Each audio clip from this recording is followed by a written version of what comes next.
So fighting and disagreement among band members tend to arise when there's incompatible personalities and conflicting agendas. So in this video, I'm going to talk about why band chemistry is crucially important and give you 5 key areas to focus on when you're bringing new members into your band or when you're building band chemistry with your current members.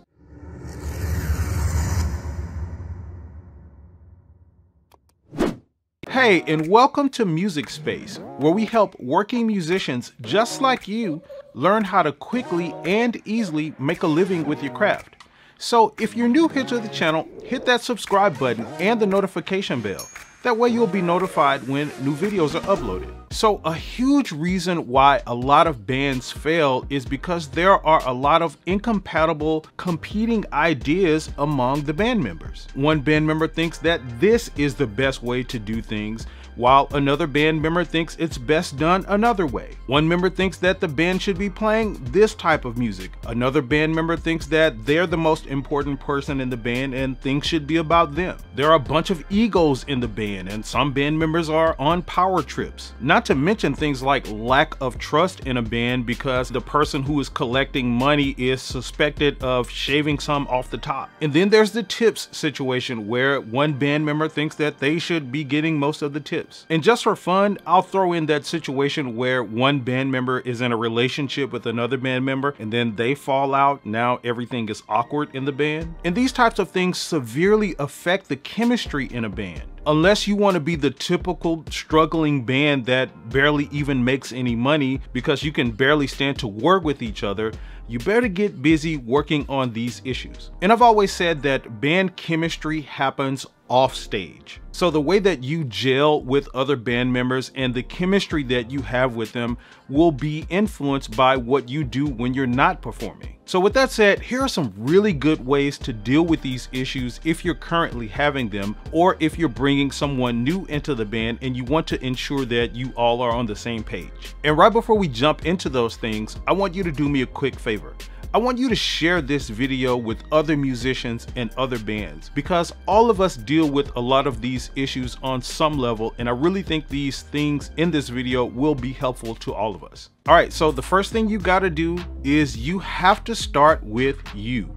Everybody always thinks that it's the other person that's the problem and it's the other person that's causing the issues. You're pointing fingers and blaming everyone else for problems and issues when it could be the case that you are the person that's at the root of them. This happens a whole lot with musicians and bands because everyone thinks that they're right. And I know it can be difficult, but you really need to examine your own self and your own traits first. And you have to be mature and honest enough and tell the truth about them. I mean, really, are you an a-hole? Do you not know how to be diplomatic? Do you have an ego issue? What personality traits and things about you do you have that could be affecting the situations that you have a problem with? And if you find that you have some of these issues or any other issues that could be affecting these problems that you're having, then simply correct them and then, start with yourself first. And then if you find that it's not you and that it's someone else, then you can move on to, critiquing those people or those things. So it's really important that when you're talking about building chemistry with other people, make sure that you are not the problem. Now, another area that you can look at when you're talking about chemistry with other band members is you can ask the question of what are their overall goals as a musician? This is a very important question to ask when you're bringing in new members to your band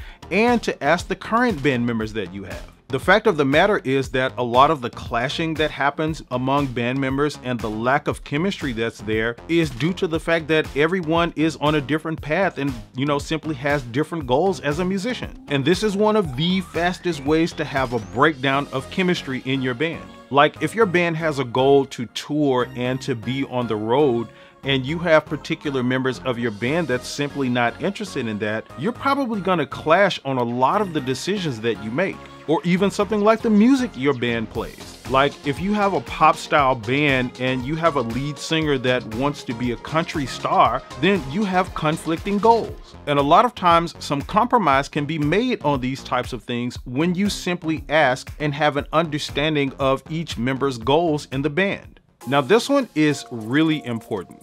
When you're talking about chemistry and having band chemistry, one of the things that you absolutely need to do is be upfront about the money. This is by far one of the biggest issues when you're talking about bands and musicians being able to work well together. And having what I call an open money system will greatly cut down on a lot of these issues that tend to break down chemistry. And what I mean by open money system is being straightforward about how the money is divided and staying consistent with it. If it's the case that money is divided evenly among all of the band members, then that's the rule. Stick to it. If you have a system where each band member is paid something different, then be upfront about that as well. Just simply explain that to your band members. Just say, hey, we have a system where everybody is paid something different according to what they do, or according to whatever your rules are. But we strive to be fair with every member of the band, and we try to ensure that no one is paid beneath their worth. And this is easier for everyone to accept because you're being upfront and honest about it. And this also includes the tips that you make.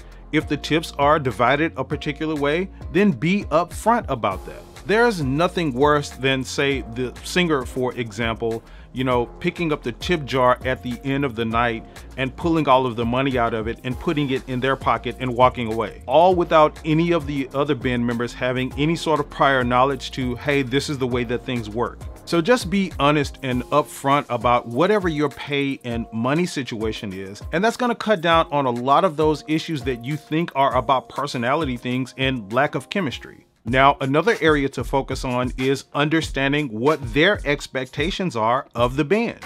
And this is important because it helps you suss out what may be differing or conflicting agendas among the band members. And it's a close cousin to understanding what their goals are, but it's more about understanding if your band is a good fit for them. I mean, being in a band is a lot like being in a relationship. And it's really important that in a relationship that you have an understanding of the other person's expectations. So if you have a band member that has expectations of a certain pay amount or to be treated a particular way, you need to know those things up front. And the reason you need to know that is because a lot of the problems that arise is because of people feeling like their expectations are not being met. And if you or your band can't meet those expectations, or that's simply not how you operate, or you're just unwilling to meet those expectations, you need to be aware of the members in your band that have expectations that fall into those categories. And it may be the case that they just simply need to find another band to be in. And that's okay.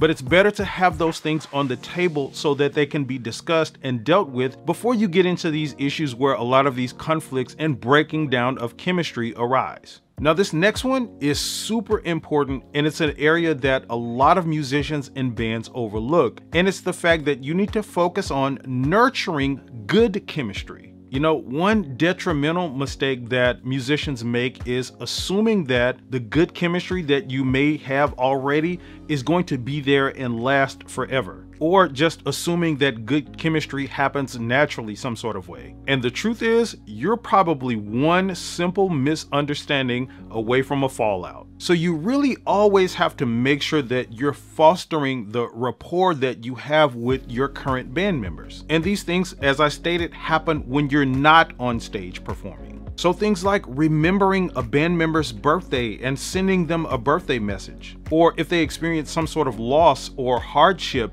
be there for them in the best way that you can. Show up for the drummer's kid's birthday party or Sweet 16 dinner. Or even those typical situations like when you're performing and some drunk dude gets a little too friendly with one of your female band members.